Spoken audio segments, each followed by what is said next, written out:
اعوذ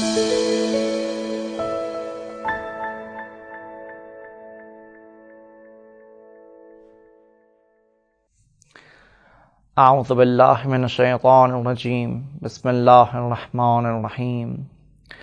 الحمد للہ رب العالمین، وصلی اللہ علی سیدنا محمد وآلہ الطاہرین۔ جناب رسول خدا صلی اللہ علیہ وسلم نے جناب فاطمہ زہرا شہزادی کونین کو 2 ہدیے اور عطیے اور گفٹ عنایت فرمائے، ایک ملکی اور مادی ہدیہ اور ایک ملکوتی اور عرشی اور روحانی ہدیہ۔ مادی ہدیہ یہی باغ فدق جو رسول خدا نے جناب سیدہ کو گفٹ فرمایا، اور ملکوتی اور روحانی ہدیہ وہی جو تسبیح فاطمہ زہرا سلام اللہ علیہا، اس نام سے ہم اس تسبیح کو جانتے ہیں۔ اور یہ وہ ملکوتی ہدیہ ہے، یہ وہی ہدیہ ہے جنہیں ائمہ علیہ السلام نے ذکر فرمایا ہے، اس کے بارے میں بیان فرمایا ہے، اور خاص طور پر امام صادق علیہ السلام کو یہ فرمان کہ اگر اس ہدیے سے بالاتر کوئی اور ہدیہ ہو سکتا تھا، کوئی اور ذکر اور تسبیح ہو سکتی تھی، تو یقیناً رسول خدا وہ ذکر، وہ تسبیح جناب سیدہ کو تعلیم فرماتے، وہ تسبیح گفٹ فرماتے جناب سیدہ کو۔ لہٰذا اس سے یہ سمجھ میں آ رہا ہے کہ یہ تسبیح کتنی گراں-قدر تسبیح ہے، کتنی اہمیت اور کتنی قدر و قیمت رکھنے والی تسبیح ہے، جسے رسول خدا نے جناب سیدہ کو تعلیم فرمائی۔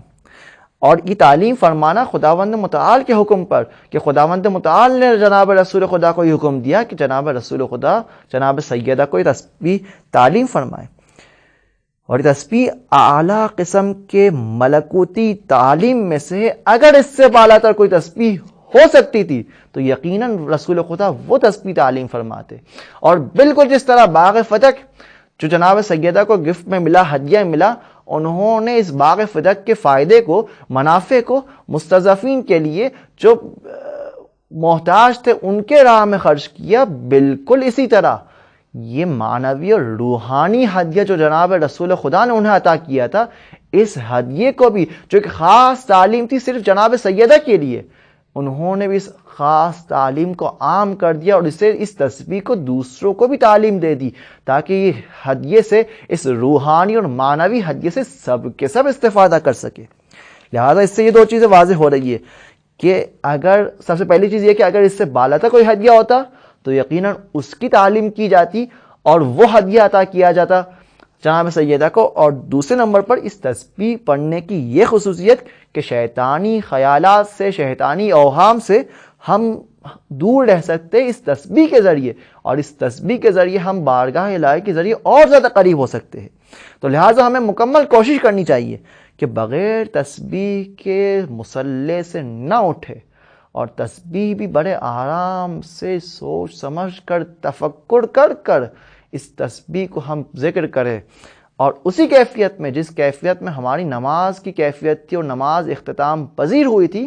اسی کیفیت میں باقی رہتے ہوئے اس تسبیح کا ذکر کریں، تاکہ اس تسبیح کے فوائد سے ہم بھی مستفیض ہو سکے۔ خداوند متعال ہم سب کو توفیق عنایت فرمائے کہ ہم اپنی نمازوں میں اس تسبیح کو مداومت کے ساتھ ذکر کر سکے۔ رزقنا اللہ و ایاکم انشاءاللہ۔ السلام علیکم ورحمۃ اللہ وبرکاتہ۔